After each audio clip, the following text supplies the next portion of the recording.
Hello and welcome friends. पिछले class में मैंने आपको पुली के बारे में पढ़ाया था कि पुली क्या होता है। आपका जो पुली चैप्टर है वो कंप्लीट हो गया है।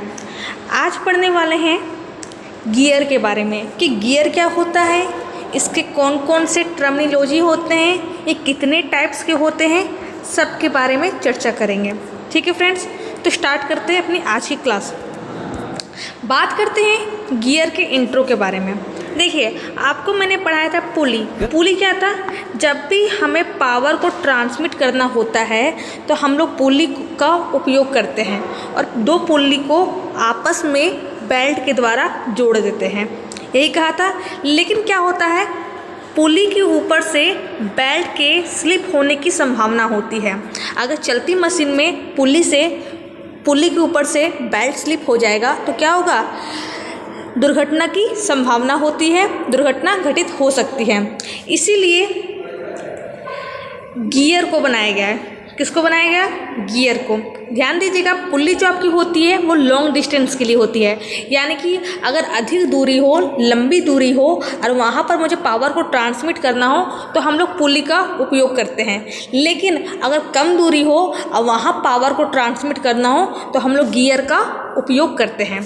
ठीक है, तो देखो गियर होता क्या है। गियर ऐसा होता है, देखिए इसी को बोलते हैं गियर। आपने गियर देखा भी होगा घर पर, आपकी गाड़ी जो होती है उसमें भी गियर लगे होते हैं।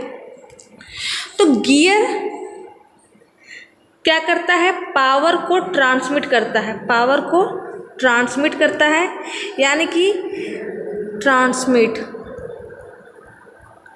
कि शक्ति को एक स्थान से दूसरे स्थान पर भेजता है। गियर, देखो आपको मैंने मटेरियल दे दिया है, वो तो आप लिख लीजिएगा, लेकिन अभी समझ लीजिए गियर ऐसे होता क्या है।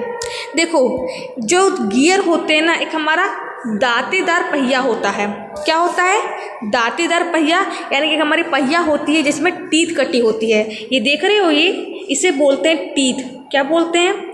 टीथ बोलते हैं, यानी कि दांता बोलते हैं। किसकी? गियर की।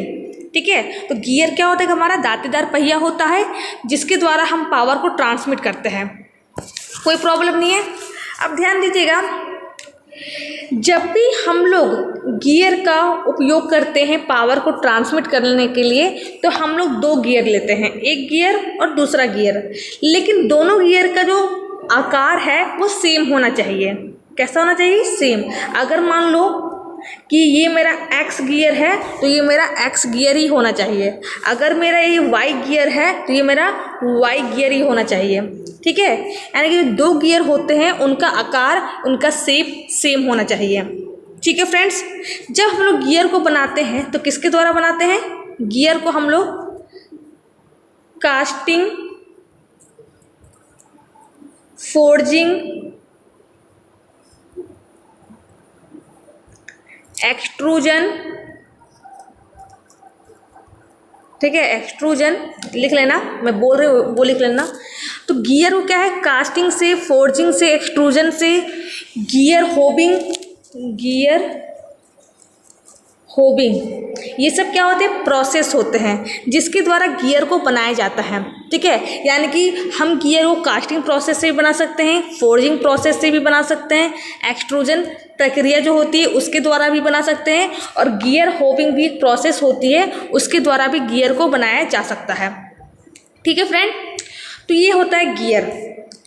अब एक बात नोटिस कीजिएगा, जब भी दो गियर हो, ठीक है, जिसमें क्या कटी है? दांत कटी हुई। ये दांत है। किसकी दांत कटा? दांत है, ये गियर की दांत है।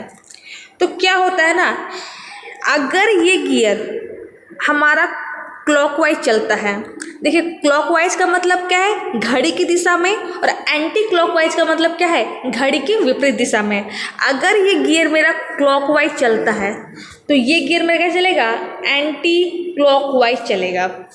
ठीक है, यानी कि जब भी दो गियर आपस में घूमते हैं, रोटेट करते हैं, तो एक हमारा घड़ी की दिशा में और दूसरा हमारा घड़ी की विपरीत दिशा में घूमता है। ठीक है फ्रेंड्स, कोई प्रॉब्लम नहीं है। ये हो गया घड़ी का ये गियर का डायरेक्शन, कि एक क्लॉकवाइज घूमता है तो दूसरा एंटी क्लॉकवाइज घूमता है। अब एक बात ध्यान रखना, मान लो एक गियर है जिसमें टीथ कटी हुई है, ठीक है, और इसमें 90 टीथ कटी हुई है। एक दूसरा गियर है जिसमें क्या कटी हुई है,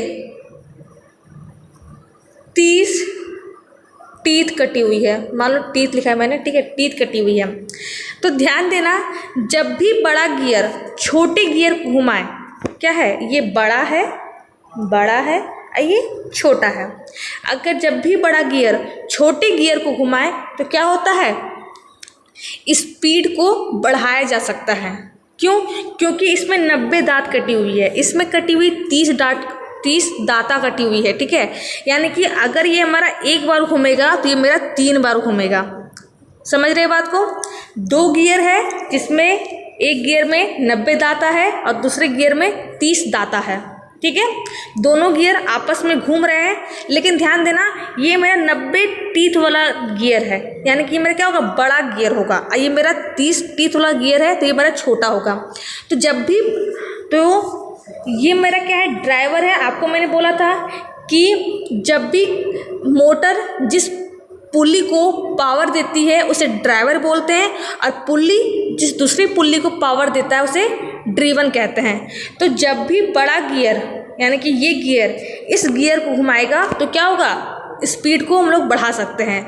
जस्ट इसके अपोजिट क्या होगा, अगर छोटा गियर बड़े गियर को घुमाए तो क्या होगा, स्पीड डिक्रीज होगा, ठीक है। इसके जस्ट अपोजिट मान लो ये मेरा 30 है और ये मेरा 90 है।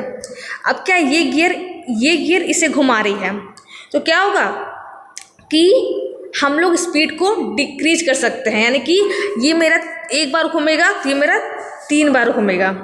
समझ गए? यहाँ समझो, देखो ये मेरा बड़ा गियर है जिसमें 90 दाता है, ये मेरा छोटा गियर है जिसमें 30 दाता है। अब देखो क्या होगा, मान लो ये गियर मेरा ड्राइवर है, क्या है, ड्राइवर, और ये मेरा है ड्रीवन, क्या है, ड्रीवन। ये गियर क्या कर रही है, इसे घुमा रही है।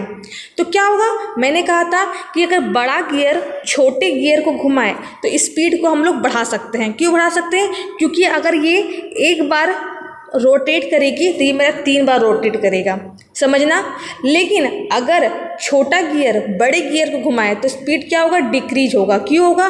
क्योंकि अगर ये 3 बार मूव करेगी तो ये मेरा 1 बार मूव करेगा, समझे। तो इस तरह से स्पीड को बढ़ाया जा सकता है और घटाया जा सकता है। तो यही होता है आपका गियर। तो फर्स्ट ऑफ ऑल गियर का पहला काम क्या है, ये कम दूरी के लिए पावर को ट्रांसमिट करता है। दूसरा क्या है, ये दांतेदार पहिया होती है। तीसरा क्या होता है, अगर 2 गियर है तो दोनों गियर की आकृति सेम होनी चाहिए, ठीक है फ्रेंड्स।